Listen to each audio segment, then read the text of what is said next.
Okay, it's time for Without a Net.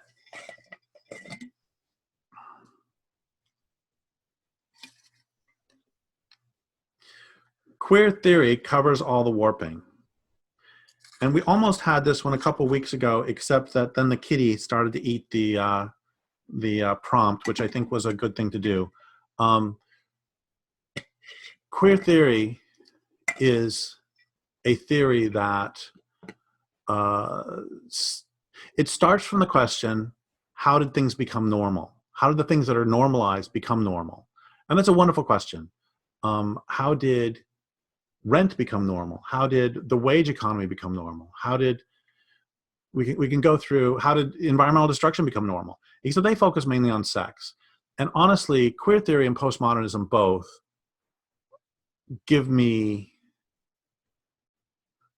they make me more despairing of the possibility of human sentience than almost any other thing. Because postmodernism comes from the idea that, okay, so Christopher Columbus is great. It comes from this notion that all of our stories have been put through this Western philosophy and this Western arrogance and this Western sort of Eurocentrism, and that males are great and that the European culture is great and conquering the world is great. And it started in the 60s with that understanding that those stories carry a propagandistic narrative. The narratives are propagandistic. And so the question was, how do there's a recognition that having only the Eurocentric stories be valorized, be valued, that leads to, what about all these other questions, that all these other narratives that are out there, the indigenous perspective, the indigenous African perspective, the indigenous North American perspective, the perspective of those who were enslaved, all these different perspectives were pretty much ignored. And that's a hugely important observation. But then this culture does what this culture always does and takes a hugely important observation and then resolve it in the stupidest way possible. And with postmodernism, what they did then is they said that since Christopher Columbus was declared a hero, but he actually was a conqueror and really pretty nasty, therefore, all there are stories, and there is no such thing as reality. And that's nuts. And that's what postmodernism does. Similarly, queer theory asks the question, how did certain sexual practices become normalized and certain practices become non-normalized? And then answers by saying, well, all sexual practices must be okay. I mean, it takes the idea that obviously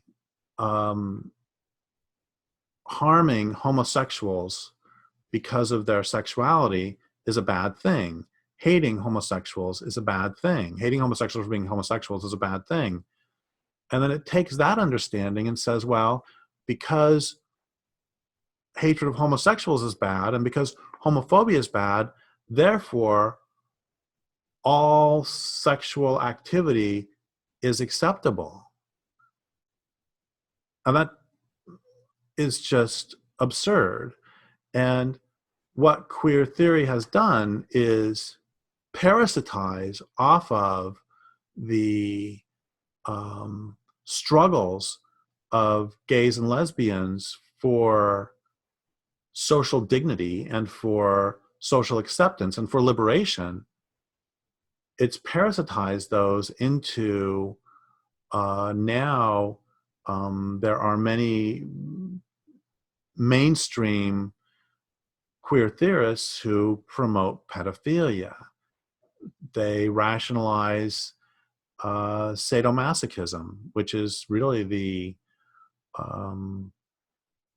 eroticization of domination, which is extraordinary to me because queer theorists say that they are against everything that is normal, but actually the eroticization of domination is central to patriarchy. So they should actually be opposed to it if they were in any way internally consistent.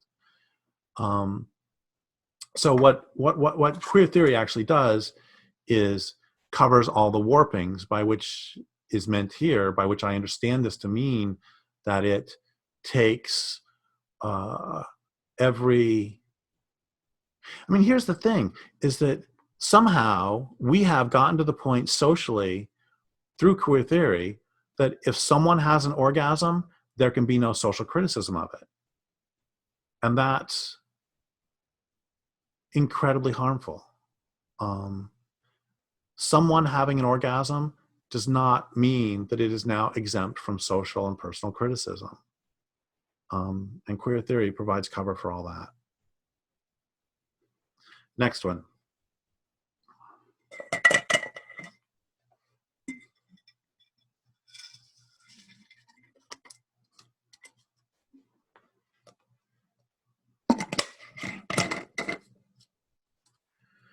Triumph of image over reality.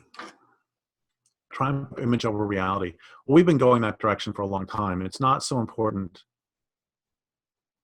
I mean, the environmental movement is really this way, that the image is that if you just call it green, then it's okay. If you say that windmills are okay, if you call them green and sustainable, then that means they are, but they actually aren't. And this is true in every facet of our lives. This culture, you can call yourself a Christian and then you can commit all sorts of atrocities, but you're still good because you are a Christian. You can call yourself a democracy as you invade other countries. You can call yourself, a male can call himself a woman because he wears what is perceived as the clothing of a woman. This culture is almost exclusively more interested in image than it is in reality, and that is becoming even worse through internet culture and screen culture, which are by definition flat. So I knew this woman whose sister was married to a fellow, and this is back in the 90s, so this is sort of even before internet porn took over everything. And one of the stories that I learned about her and about her sister and her sister's husband was that they would each sit in the opposite corner of their bedroom on the computer. I guess the term now is sexting, typing sex-based emails to other people. And this struck me as just extraordinary on a bunch of levels. One of them is that they were typing with one hand and masturbating with the other. I mean, let's just drop off the fact that they're married. Let's drop off the whole notion of fidelity or infidelity. Let's just ignore that completely. And they were sitting, typing with one hand and masturbating with the other in the same room with an actual human being with whom they presumably could have been having actual sex.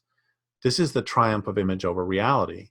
This is what all of pornography is. This is, I used to, one of my favorite chapters that I've written is in the culture of make-believe, where I talk about how no matter how much, there's a chapter called Seeing Things about pornography. And I say, no matter how much you may wish, you may fantasize that you were just having this wonderful, delightful conversation about what it will take to knock out the infrastructure of Las Vegas with someone of your preferred sex who is just delightful, and then you can have this wonderful lovemaking. What you're really doing is sitting in a chair, staring at a computer screen, masturbating, listening to music or something.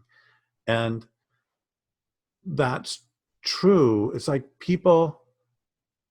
we can tell the story of Goldilocks, but where are the real bears? And we can tell, a few years ago for E.O. Wilson's 80th birthday, and E.O. Wilson has done some really great work in defense of the natural world. I'm not complaining about him, but he said for his 80th birthday, this is a big deal on NPR or wherever, that what he wanted was for people to make, and I got to that point, it's like, yes, I want for them to make, you know, species not go extinct. But what he said is he wanted to make a catalog of all species. I was like, what's the point of a catalog? What we really want are the real species. And it is so easy when we are faced with screens all day, every day, to forget what is real. And this culture is based on, from top to bottom, inside to out, fractally, is based on the preference for the image over reality. And we'll do one more.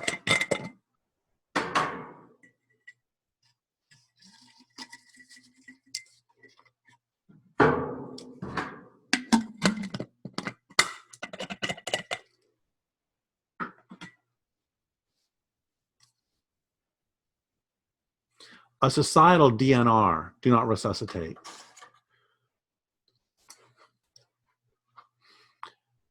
I think that in some ways this may be the most important of these little pieces of paper I've gotten, that we,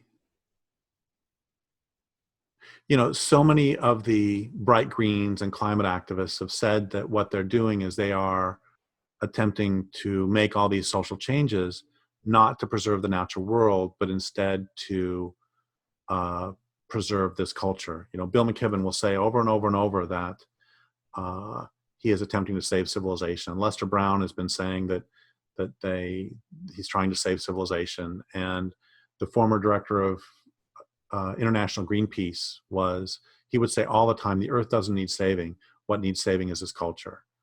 And I believe that that is how the world will end, is that this culture will continue to attempt to keep itself on life support until there's nothing left of the world. This culture will destroy every bit of the world in order to keep itself going for just a little bit longer. And I am known for saying that the world is more important than this culture. Imagine saying such a silly thing. And I am known for wanting to actually bring down this culture, because I want all of my analysis, my entire analysis is based on the understanding that this culture is harming the planet, and this culture will not last forever. And when it's over, I would prefer for there to be more of the real world left than less. That's it. That's my entire analysis in one little snippet. And that's why I say that, you know, the sooner it can be brought down, the more life is left. But there's also, if people don't want to do that, the very least we should do is put a big fat "do not resuscitate" sign onto this culture. And as this culture goes into its thrashing endgame, as I've said, that we should not resuscitate the culture. We should, at the very, very least, and what I really want to do is put the culture down because it's killing everything. But at the very, very least, we should not resuscitate this culture when it does go down.